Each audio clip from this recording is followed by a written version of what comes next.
Let me tell you about a woman who took America by storm. When she got on stage, riots broke out. The police and local authorities often barred her from speaking. She needed bodyguards, sometimes women bodyguards, to keep the crazy crowds at bay. For those who loved her, she was an icon, an idol, the epitome of American awesomeness, a role model for a democratic society. She tackled race, economic inequality, gender and women's rights, sexuality and reproduction head-on. For her enemies, she was trouble incarnate, a slut seducing good girls, a godless bitch hell-bent on destroying American society. Sound like a recent radical?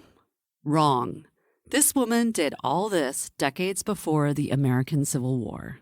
We're talking about Frances, also known as Fanny Wright.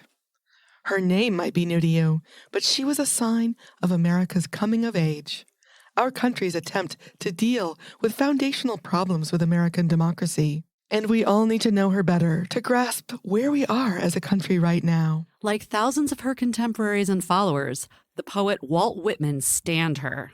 She was a brilliant woman of beauty and estate who was never satisfied unless she was busy doing good. Her critics were brutal. Wives, once happy in their husbands' arms, seduced by her diabolical doctrines, parted from the peaceful and lovely paths of virtue and affection at home, strayed into the mazy meanderings of sinful pleasure, abandoned themselves to indiscriminate indulgence in libidinous practice, and are now among the mass of moral putrefaction that tenant the temples of infamy. I'm Eleanor Rust. And I'm Tristra and Eleanor.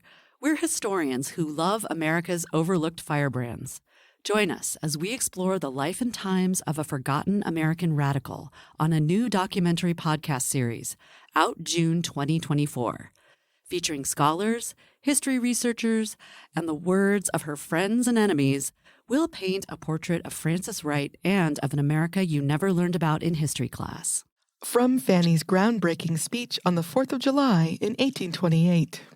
To be free, we have but to see our chains.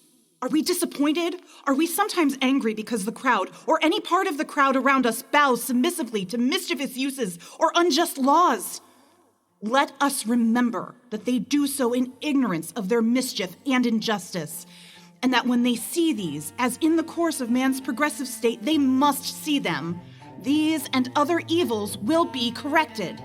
Frances Wright, America's Forgotten Radical, will be coming your way wherever you get your podcasts. Subscribe to be the first to catch the kickoff episode.